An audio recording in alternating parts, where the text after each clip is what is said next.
Have you ever noticed how some parts of your writing seem to pop, while other parts don't?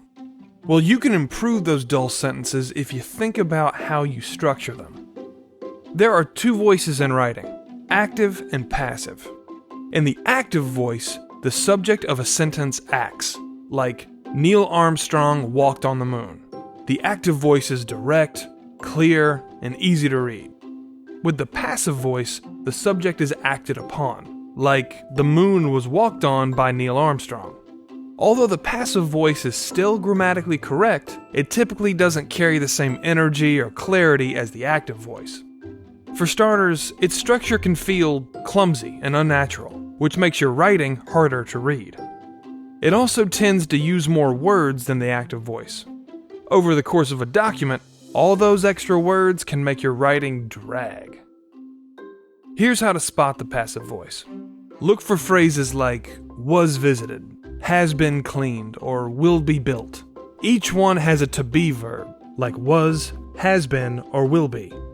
That's followed by an action that's already happened, like visited, cleaned, or built. The person or thing doing the action comes last, if they're mentioned at all. If you see these parts together, there's a good chance the sentence is in passive voice.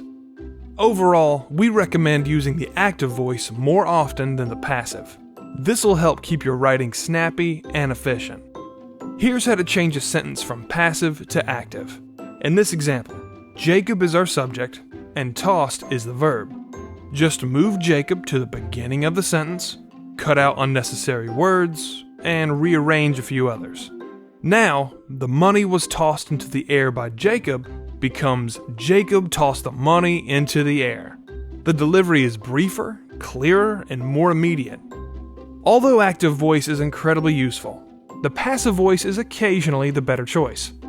For instance, you may go passive if the actor of a sentence is unknown or irrelevant. In this case, we're interested in the amendment's approval, not who approved them. Passive voice is also great for creating an authoritative tone. It doesn't matter who requires employees to wash their hands, they just need to wash their hands. You may also want to go passive when you don't know who's responsible for the action. For example, the mystery was never solved. The voice you use can make a big difference in your writing. The active voice will often add pep and clarity, but occasionally the passive voice will be your best option. Take some time to choose the voice that fits best, and your writing will almost certainly grow stronger.